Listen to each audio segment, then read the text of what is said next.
Hello everyone, Zenro Gaming coming at y'all with another video, and we are talking One Piece. The new banned and restricted card edition notice has been posted on the official One Piece card game site. Now, this is a pretty hot topic. Obviously, all your other content creators that you love, I've seen most of them all post their videos, so I am here to also post my video going over this ban list. Now, the ban list is not very big. They didn't change too much on it, but for anyone who isn't aware, I do want to go over it really quick so you know what the cards are. And then this video is mainly going to be me giving you guys my thoughts about the list, what hasn't been put on the list, what was put on the list, and everything like that. So the game designers, the devs, have decided to finally do a pair band restriction on cards, right? So at the moment, you cannot play with the OP11 Monkey D. Luffy leader, and then have the Charlotte category from OP11 or the Charlotte Lin Lim from OP08 in your deck list. Now, you cannot have either of these two cards. It's not one or the other. Neither of these cards can be put into your purple Luffy leader deck, the blue and purple Luffy leader, which is, nice to see that they have done something to touch the Luffy leader. Going to ban cards, they are banning the OP03 Nami leader here. I'm sure that this is probably upsetting to a lot of people, but they're choosing to outright ban this leader in the card game, and then they have removed some cards from the ban list. They are removing the OP05 Sakazuchi. If you don't know, this card was a crazy menace when it came out. Activate main, once per turn, you may trash one card from your hand to draw a card, so really good cycle. And then when attacking, give up to one of your opponent's characters a -1 cost during this turn, not requiring any resources from you to have to do this, which is obviously really, really good. He is a good leader, so look for a lot of people to probably play this when it comes out, right? And then in this instance, the Kabaji has come off the ban list. Now, Kabaji was banned because of Nami. So if they're banning Nami, they can bring off the Kabaji. And that is literally it. I know a lot of you are probably like upset or thinking like that can't be all they've done to the list. This is a very, very small list. A lot of people, from what I've read on a lot of Discord servers, and just trying to get back people from my local community and people on a lot of Discord communities, are expecting this to probably be one of the biggest ban lists that we would get in the card game. And there have been a lot of mixed reviews about this list.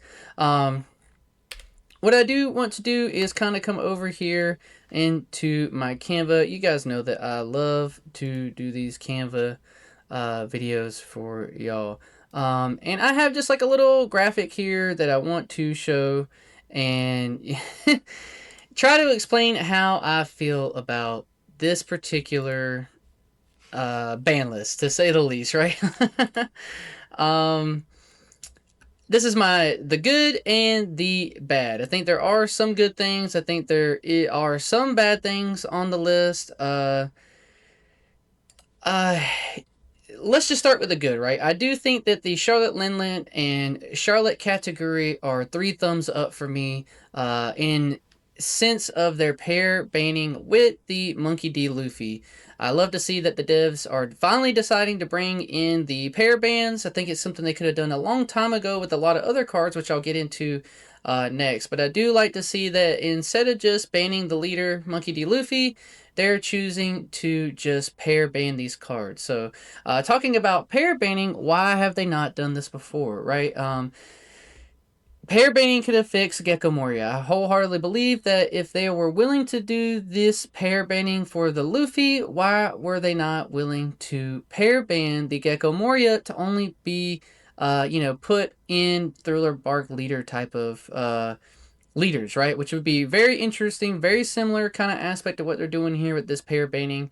Hot topic take, I think that just because this leader is named Monkey D. Luffy, they didn't want to ban it.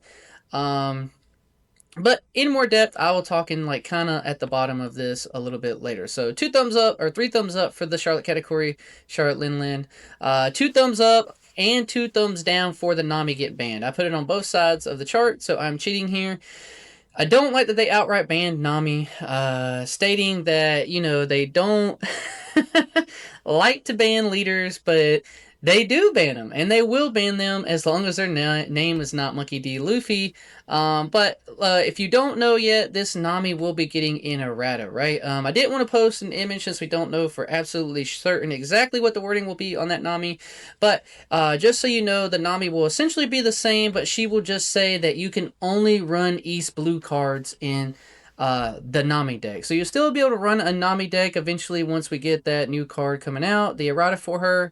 But at the end of the day, it'll be a deck that's not long due for time in the game, right? Like getting phased out in their set rotations, and there not being a lot of East Blue cards. So maybe they're going to use that as an aspect to print a set maybe coming up with a ton of East Blue cards so that way you then can play Nami. But they had stated in the previous statements that they did not like that Nami had this alternate win condition. And if you make that statement that they don't like that Nami has this alternate win condition that limits them on printing blue cards, why ban it? And then also why give us an errata? And I'll talk a little bit more into how I'm not happy with the inconsistencies of Bandai in the card game. Going to my one thumbs up, I am happy that they chose to not ban the Monkey D. Luffy leader. I know that a lot of people love Luffy. He is obviously the star of the show, the main character. So a lot of people want to be able to play with a lot of their Luffy decks and not have to worry about them getting banned. I am happy that they brought back Sakazuchi. But in the same vein and instance of this, I did give this same thing that I gave a thumbs up a thumbs down, because I do think that there are negative and positive things for both of these. There's good and there's bad. So one thumbs up that they didn't ban Luffy and they unbanned Sakazuchi, and one thumbs down that they did not ban Luffy and Sakazuchi, because I think that, like I said before, if this was not named Luffy, the leader would be absolutely banned, but they are trying to do something a little different here, because we've seen, right? Law got banned because his name wasn't Luffy. And then Sakazuchi coming out the ban list. I just don't like the inconsistencies, and I'll talk about that a little bit more once I get through the good, the bad for this. But they have stated before they did not like the playstyle and control of Sakazuchi. So why are you saying these things, banning a lot of the black cards that do a lot of these things to oppress people in the game, but then say that you believe that Sakazuchi can come back in the card game now, right? Which is very, very interesting to be wishy-washy on all of these types of bans and cards and everything they've done. They've been very inconsistent. Looking at the bad here, 3 thumbs down, big time. Hody Jones and Gum Gum Giant not getting touched on the list. These are definitely the 2 most prevalent popular cards that if you went through any forum, anyone talking about, these were the top 2 cards that people were talking about needing to get hit on the list, whether it be won or banned outright or anything like that. I do think the Hody Jones can be a little more relatable to multiple different good green cards. We have the Hody Jones, we have the Doflamingo, all these top end green cards that green gets to play with. Smoker cheating out stuff. Nothing getting touched in green is a little interesting, being the most generic toolboxy color that we've had in the game for such a long time, and I think that the not being able to play around a Hody Jones doesn't feel great, so that was the one I was asking for. And the fact that Gum Gum Giant is not on the list, I think absolutely makes the list a horrible list. There's no way I think anyone could grade this list and try to make it all good or absolutely a positive review. If I was to give this list any kind of like letter grading, I would grade it a C. I do like a couple of the things that they did, but there's no way that absolutely anyone could be happy with this list knowing that Gum Gum Giant was not touched on here, because it still is inherently just a really, really busted card. It could cost 3 and everyone would still run Gum Gum Giant. Maybe not that hard, maybe 2, but either way, the card is absolutely insane. That's the good, the bad. I did put a picture up here of the cards that I said was going to be hit, and spoilers, none of them were touched, right? And I had a good feeling that this would be a big ban list, and they are choosing not to do that. So there's going to be a lot of different crazy things in the meta. You're still going to be able to play the meta state. If you were hoping that the One Piece card game was going to change the aspect of where the game was going, then you will be sorely upset with this stance that they're deciding to take here, that they are happy with the way that the game is going, when I know that this has probably been a lot of people's least favorite metas in the game, myself included, but that is what they're going with, right? So I have a couple extra talking points. This can be probably, not as cool to look at graphic here, but I'm not happy with the lack of consistency from the devs of the games, right? They ban leaders or don't ban leaders. Some leaders they will ban, they will talk about not wanting to ban leaders, but they will do it unless your name is Luffy, apparently, right? They brought up before, like, now just doing pair bans. I think they've only brought up this pair ban because they didn't want to ban the Luffy. And so it's very interesting that people have been, asking for semi bans, like only 2 of the cards, or ban pair restrictions, which is exactly what we just got with the Luffy not being able to run certain cards.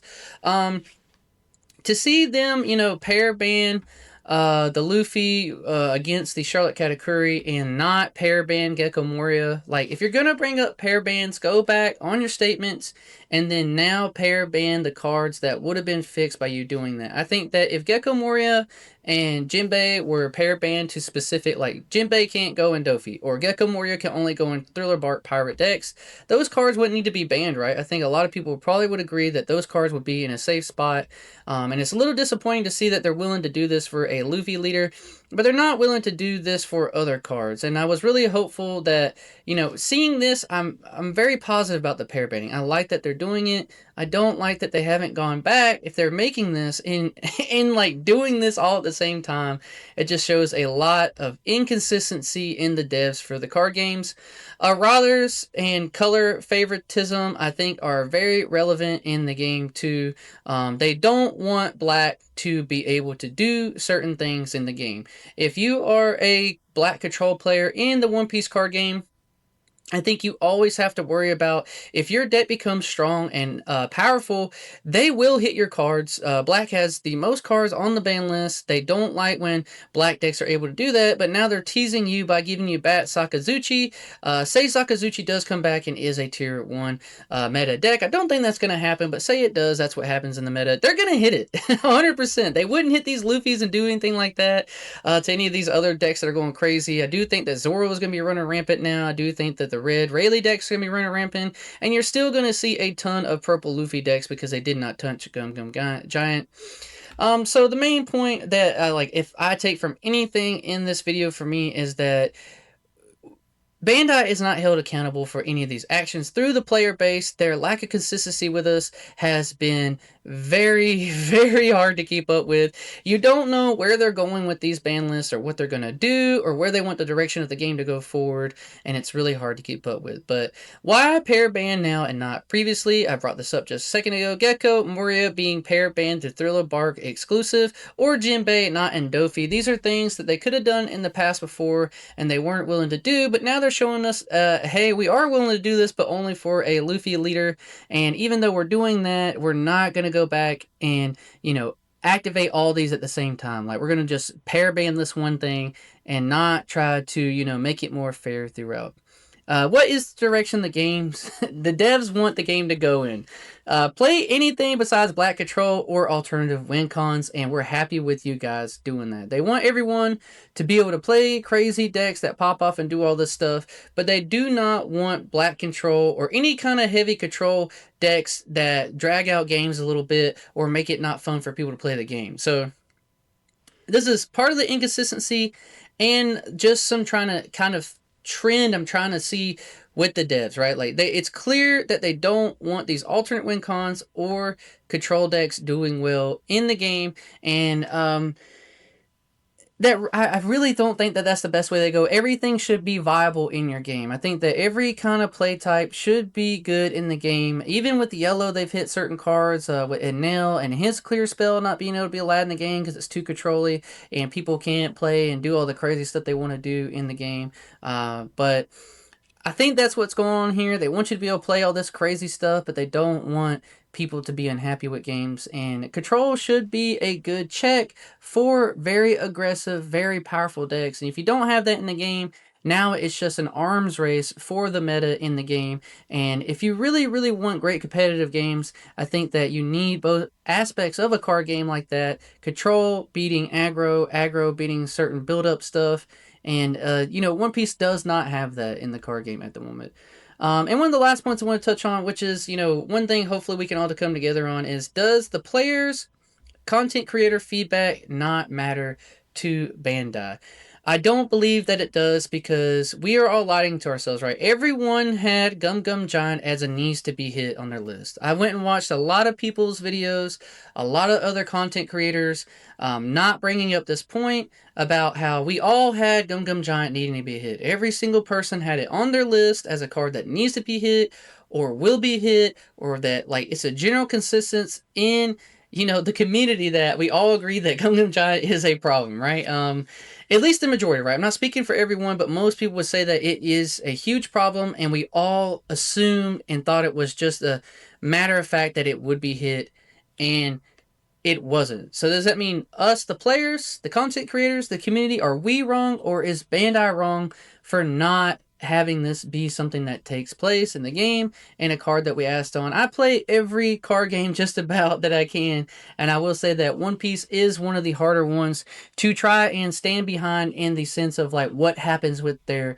ban lists and all these things that happen for the game through Bandai, because it's just not very, very consistent. Whereas a lot of other card games, they kind of have a style and sense of where you can see where banned cards will probably be coming in, and what is going to be going out. Whereas One Piece, there's no consistency to it. It's just whatever they randomly decide will happen, and it shocks everyone. And maybe that's a good thing, because it keeps it fresh and wild, and a lot of content for people to be able to create. But I don't think that that's a healthy environment to be in. I think that the players should kind of get a feel and vibe of what the devs for a card game are going to come to do, right? So I don't believe that Bandai is right for this. I do think that most people in the community should be upset that, a certain card wasn't hit on here if it has been such a big part of the game. But these were the hits. I just wanted to show like what I thought was going to be hit. None of these were put on here, so obviously I was very, very wrong. I haven't seen a lot of other people come up on, since the ban list come out, and really talk about how wrong they were on stuff, but I have no issue doing that for myself. Obviously, I was completely wrong, because none of these cards got hit. I guess if I wanted to take some aspect of it, I did say that maybe Charlotte Katakuri would be hit. Technically, it's paired ban, so maybe 1 out of 8 here, but it shouldn't be this way where it should be this drastic of no one being right on what their predictions would have been, considering that it comes from a consensus of the community where you try to lead the game going forward. And I think that the One Piece card game going forward is not going anywhere. People love One Piece. It's still going to be really, really popular. People are going to love playing the card game, but I do think that now this is making a big statement from Bandai that they do want you to be able to play all these crazy decks. Everything can be powerful, and the power scaling, I think, will start to get a little bit crazy from set to set, because they're not willing to do a little bit reining in of certain cards. And I think that that puts the game in a very volatile state in the future for certain players, especially, like I said before, if you are a yellow or black control player. They don't really want you playing the game that way, so they do want you to be able to pop off and do all your crazy things, and that means that whatever the most powerful decks are going to keep being the most powerful, and they don't want you to slow that stuff down to an instance to where like you're making it not fun for those people to be able to play. So I don't think that control is very, very viable in the game, and I think that that is not something I'm happy about. I will still keep playing the game. I love One Piece. It is really, really fun, but I do want to hear what you guys think about this ban list. Are you happy with it? Are you surprised? I would say that if I had to take a guess, most people would be surprised by this ban list, the lack of cards being touched on it, and the direction that the game is going. But I am very hopeful that this will still be a really, really fun game. These are just my opinions. Like, at the end of the day, it's just what my thoughts are on the game as a whole. I'm still really, really excited about it, but I do want to know what you guys think in the comments down below. Let me know if like your list did really well. Post what you thought was going to happen, what you're psyched about. I do think that we will see a very, very niche window of decks that will be played. I think the best decks only stay better, and in One Piece, if you're not playing a top 10 to 12 deck, there's not a lot of room to win in a competitive aspect, where I do think a lot of other games do a better job about that. But there are a lot of decks that you could play. I do think that the future is bright for One Piece, but I am overall a little disappointed in this ban list. But like I said, please leave the video a like, subscribe to the channel, let me know what y'all think in the comments down below. I appreciate everyone hanging out with me today. Peace.